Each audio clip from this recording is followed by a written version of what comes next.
네, 여러분 오랜만입니다. 네, 그저께 금요일에도 예배가 없어서 2주 만에 여러분을 뵈었네요. 네, 보고 싶었습니다.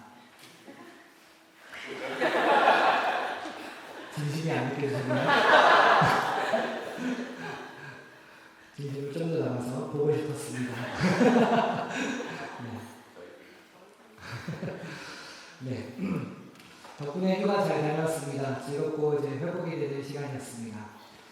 지난 주일에 저와 아내는 이제 포르투의 한 인터내셔널 교회 예배에 참석한 후에 이제 혹시 우리 교회에서 무슨 문제가 있어서 급하게 연락이 올까봐 핸드폰 잘 터지는 곳에서 이렇게 대기하고 있었는데 특별한 연락이 없는 걸로 봐 빈자리를 여러분들이 잘 메워가며 예배를 잘 들으셨구나 싶었습니다.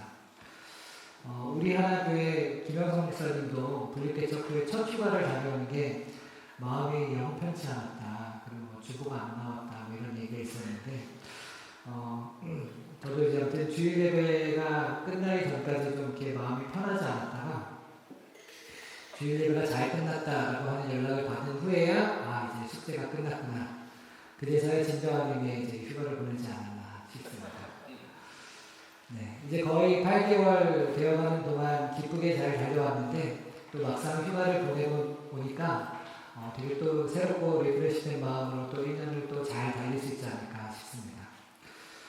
목사가 없어서 혹시 티날까봐 여러모로 마음 써주신 여러분들께 감사의 마음을 전합니다. 우리 지지난주일까지 우리는 예배 순서 시리즈를 모두 마쳤습니다. 몇 주 전에도 잠깐 언급했는데 우리 교회는 3가지 지향점이 있습니다. 뭔지 여러분 기억하시나요? 관계를 향한 예배, 성숙을 향한 사귐, 그리고 하나님 나라를 향한 섬김, 이렇게 3가지 지향점입니다.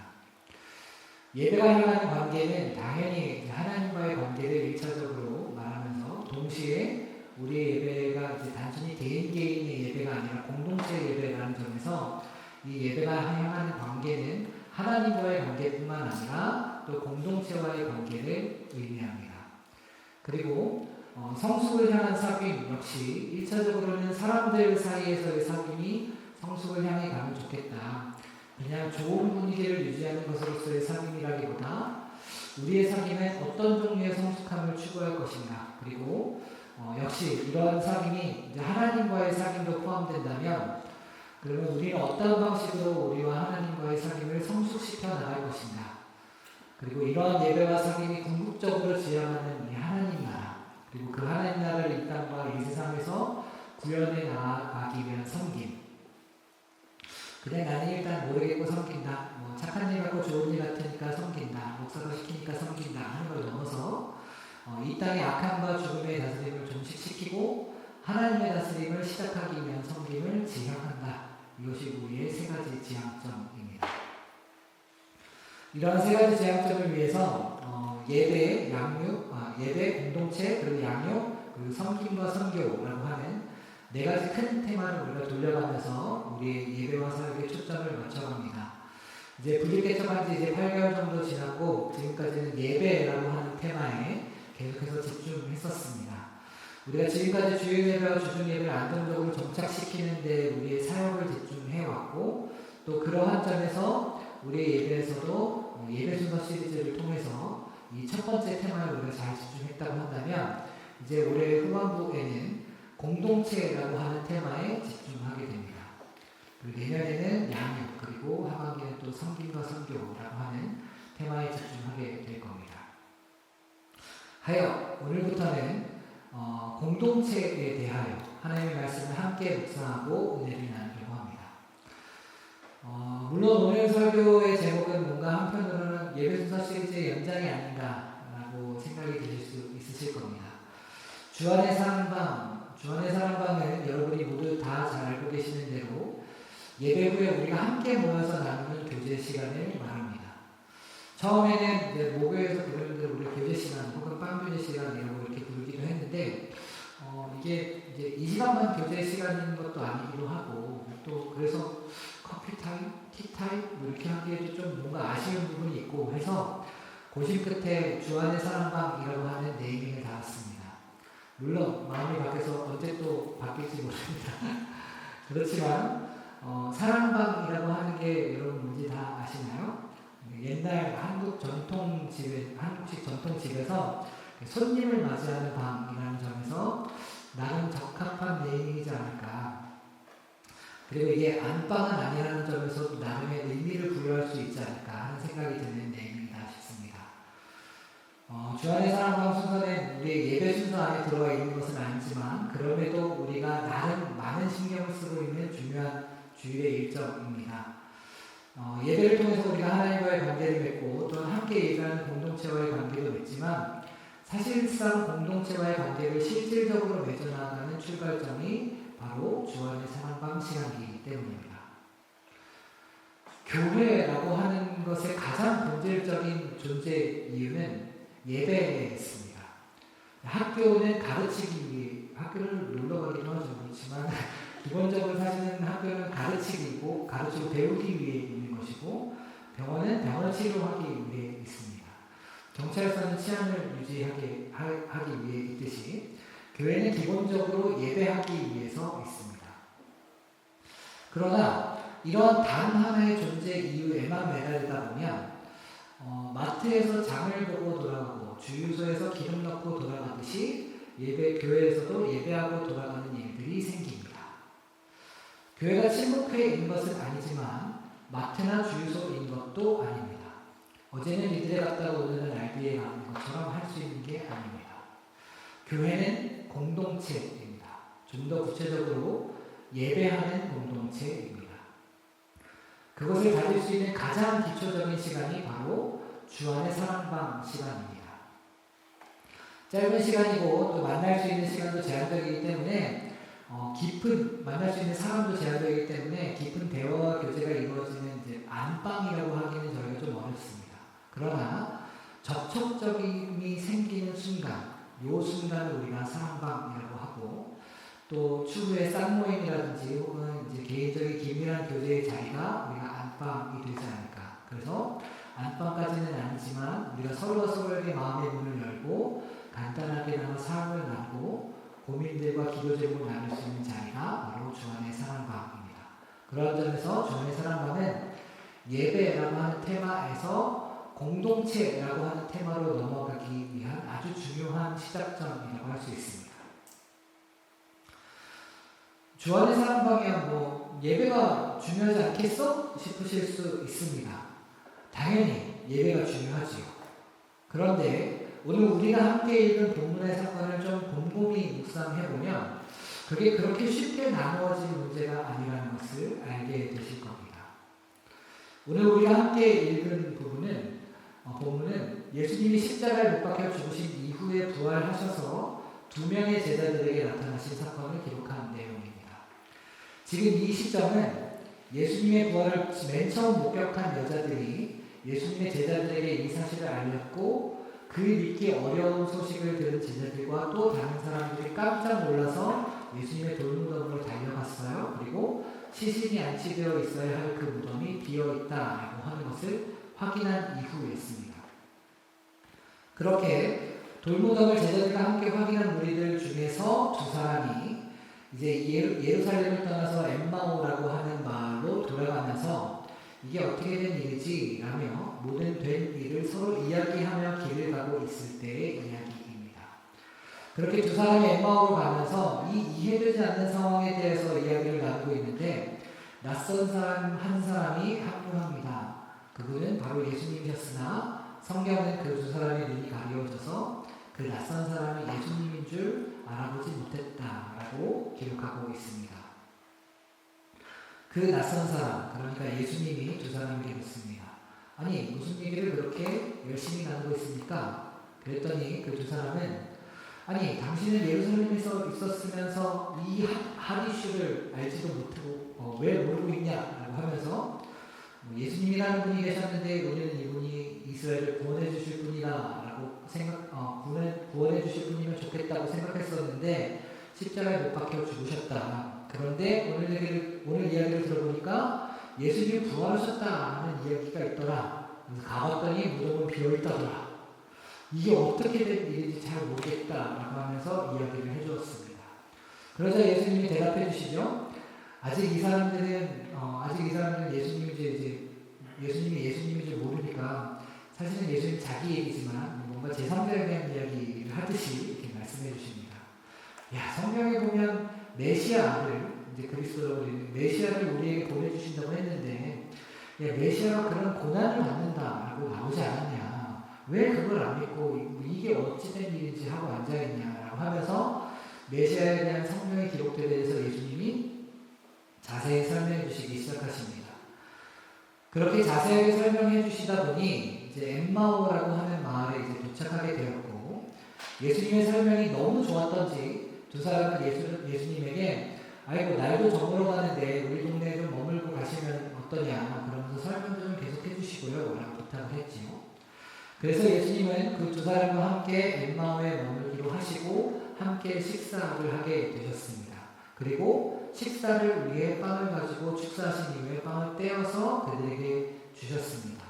그리고 바로 그 순간에 이 두 사람은 자신에게 빵을 떼어준 이 낯선 사람이 바로 예수님이었다는 사실을 깨닫게 됩니다.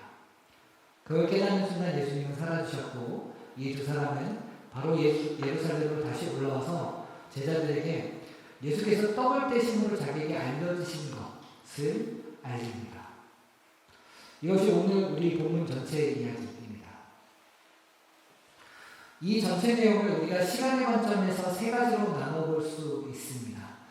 첫째는 두 사람이 엠마오로 출발하기 전, 그러니까 엠마오로 출발하기 전에 무슨 일이 있었냐면 예수님이 십자가에 못 박히시고 부활하셨던 시간, 그 시간이 있습니다. 그 이제 사건이라고 하겠습니다. 십자가 사건이라고 우리 하겠습니다.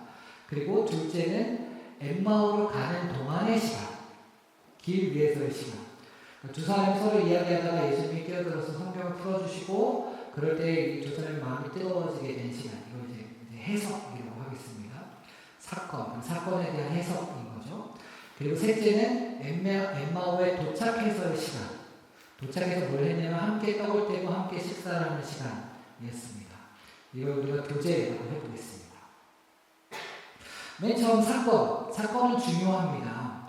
이 사건을 통해 우리의 구원이 가능해지니까요. 그리고 그 사건에 대한 해석도 중요합니다. 이전에 있었던 이 사건이 우리에게 어떤 의미인지에 대해서 설명해주고 해석하고 있으니까요.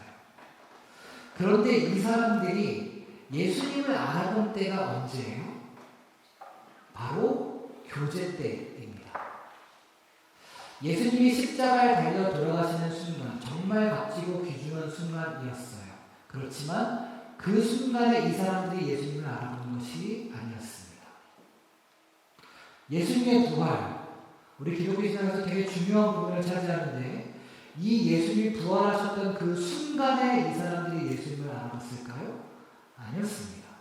이미 예수님은 부활했지만 이 사람들은 뭐가 뭔지 모르고 있었습니다. 예수님이 마음이 뜨거워지도록 잘 설명해 주셨어요. 그때도 여전히 이 사람들은 예수님을 알아보지 못했습니다. 그러나 식탁 교제의 자리에서 이 낯선 사람은 더 이상 낯선 사람이 아니게 되었습니다. 두 제자들이 예수님을 알아본 것은 십자가 사건 때도 아니었고 부활하신 예수님이 성경을 해설해 주셨던 때도 아니었고 함께 음식을 먹을 때였습니다.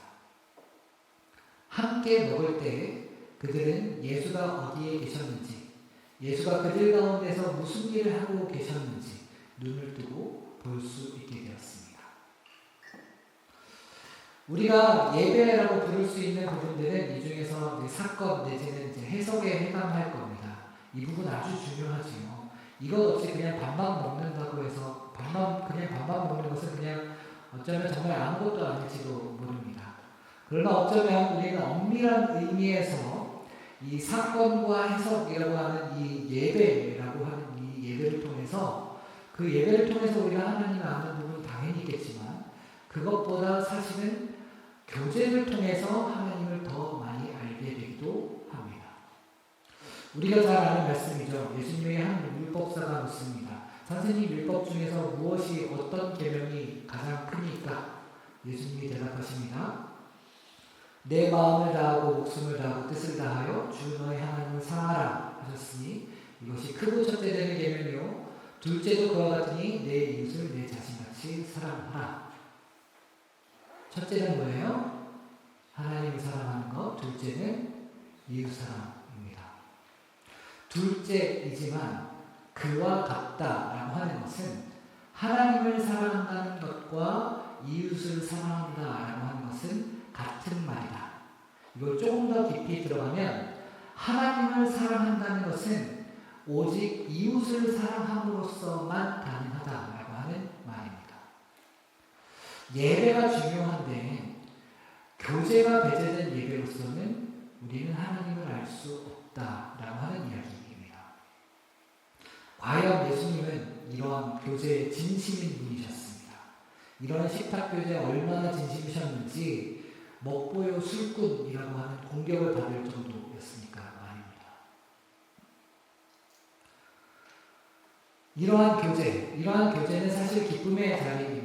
사도행전 16장 34절을 보면 바울과 실라가 감옥의 간수와 또 가족들에게 세배를 주고 난 다음에 이야기가 쓰여져 있습니다. 제가 읽어드리겠습니다. 그들을 데리고 자기 집에 올라가서 음식을 차려주고 그와 온 집안이 하나님을 믿음으로 크게 기뻐하니라. 이게 한글 번역으로 보면 음식을 차려준 것 그리고 기뻐한 것 이것이 약간 따로인 것처럼 느껴지는데 다른 언어 번역본을 보면 기쁨으로 인해 음식을 차렸다. 기쁨으로 인해 음식을 차렸다 라고 보아야 좀 더 정확합니다. 온 집안이 하나님을 믿게 된 기쁨으로 인해 음식을 준비했다라고 하는 겁니다. 그렇다면 우리 예배 후의 교제는 이 예배 후의 기쁨, 구원의 기쁨, 복음의 기쁨을 함께 나누기 위한 자리가 되어야 한다는 겁니다. 그런데 이게 과연 기쁜 일인지 좀 주저됩니다. 저만 그럴까요? 당장에 식탁을 차리는데 많은 노력이 필요하고 하지 않습니까? 이게 기쁨이 되시는 분들도 계십니다. 훌륭하신 것 같습니다. 아닌 경우가 꽤 있어서 말입니다. 현실 세계에서는 그냥 순수하게 기쁨만 누릴 수 있는 게 아니고 그 식탁을 준비하기 위한 부담감 또 다른 집과의 이제 상대적인 비교라든가 뭐 이런 것들이 이제 끼어들기 시작합니다. 뭐 굳이 식탁의 문제가 아니더라도 그 음식을 차리는 문제가 아니더라도 그런 교제, 음식에 대한 교제가 아니더라도 여러 부담들은 여전히 있습니다. 과연 우리는 짧은 대화에서도 서로 상처받지 않고 긁히지 않고 적정한 선에서 좋은 분위기를 유지할 수 있을까 하는 것들이 부담감과 피로감으로 다가옵니다.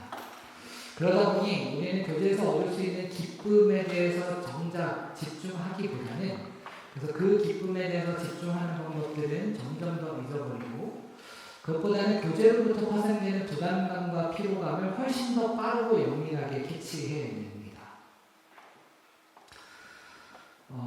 자동차 운전대를 잡기만 하면 예민해지는 사람들이 있습니다. 제 아내도 그 중에 하나입니다. 요새는 그래도 좀 많이 나아졌는데 운전하는데 어디선가 빵 소리가 나면 그것이 곧 자신을 향해 한 것이냐 아주 예민하고 신경질적으로 반응합니다. 저 멀리서 분명히 다른 차를 향해 빵빵된 것이 확실한 상황에서도 마치 저 멀리서 자신을 질타하고 있다는 듯이 신경질적인 반응이 나옵니다. 그래서 이제 너한테 그런 거 아니야 하고 진정을 시키죠. 이제는 좀 운전이 좀 이렇게 익숙해졌고 자신의 운전에 대한 좀 신뢰가 생겼는지 좀 어디선가 빵빵대도 이게 나를 향한 게 아닐 수 있다라고 하는 여유를 갖게 된 것 같습니다. 아주 대견합니다. 네.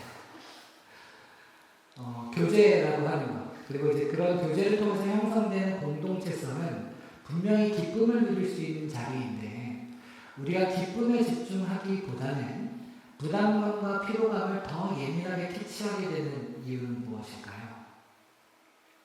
여러 가지 각자의 사정과 이유가 있겠지만 우리는 때로는 우리에게 주어지는 상처만 받는 게 아니라 그 상처에 더해서 그 상처를 증폭시켜서 더 큰 상처를 스스로 집어먹는 경우가 있습니다.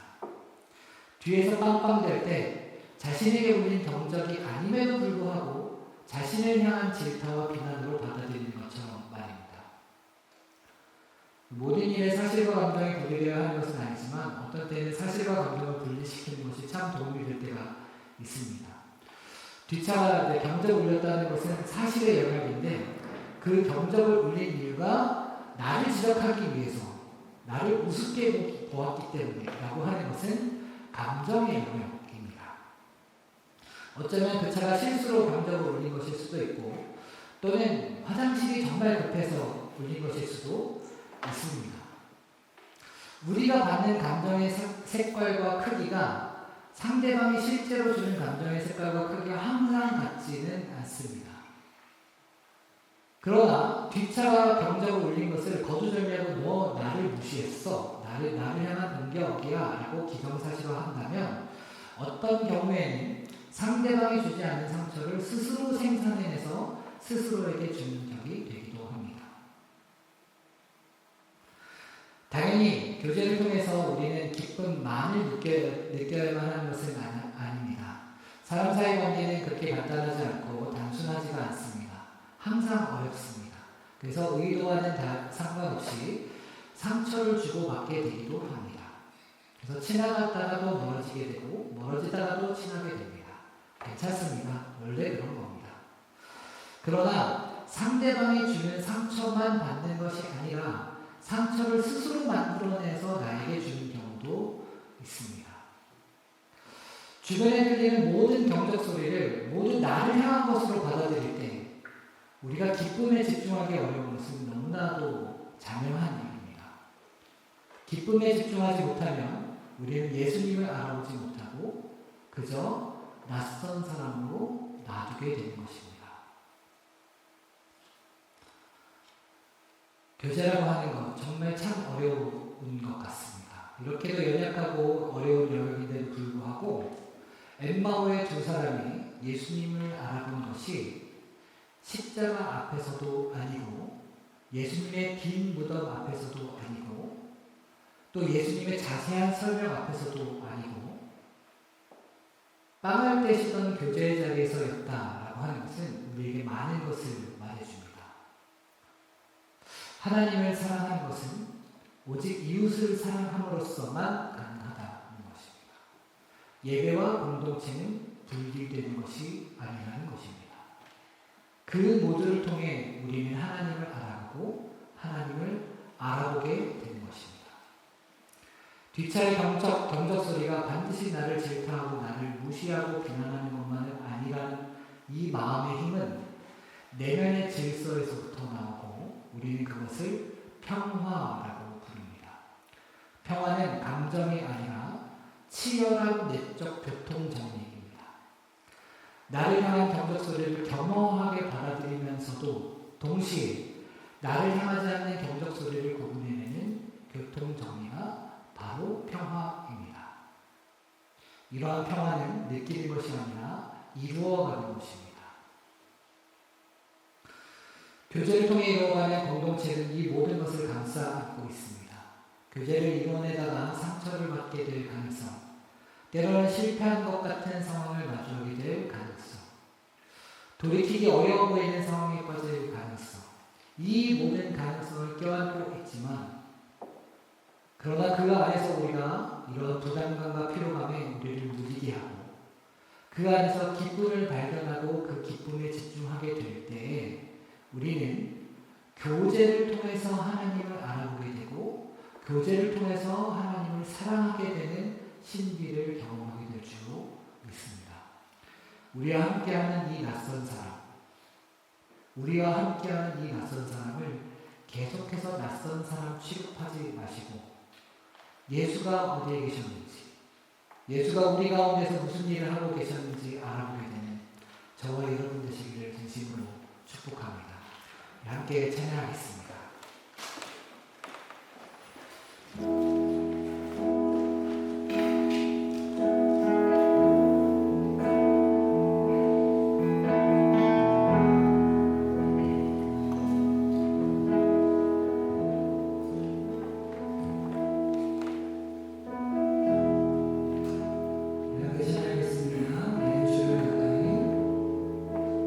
주를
함께 그랬으면 좋겠습니다. 하나님, 참 쉽지 않은 교제의 자리가 있습니다. 또 쉽지 않은 우리를 내어놓아야 하는 위험 부담감과 또 부담감과 피로감을 우리가 감수해야 되는 부분들이 있습니다. 그러나 우리가 그런 부분들에 너무 우리가 집중하는 것에 우리의 에너지를 쏟는 것이 아니라 이 교제 가운데 하나님께서 허락하시고 이 교제 가운데서 하나님께서 보여주시기 원하시는 그 기쁨들을 우리가 찾아가게 하여 주시옵소서. 그리하여서 우리 주변에 있는 낯선 사람을 낯선 사람으로 있게 하지 마시고 그 안에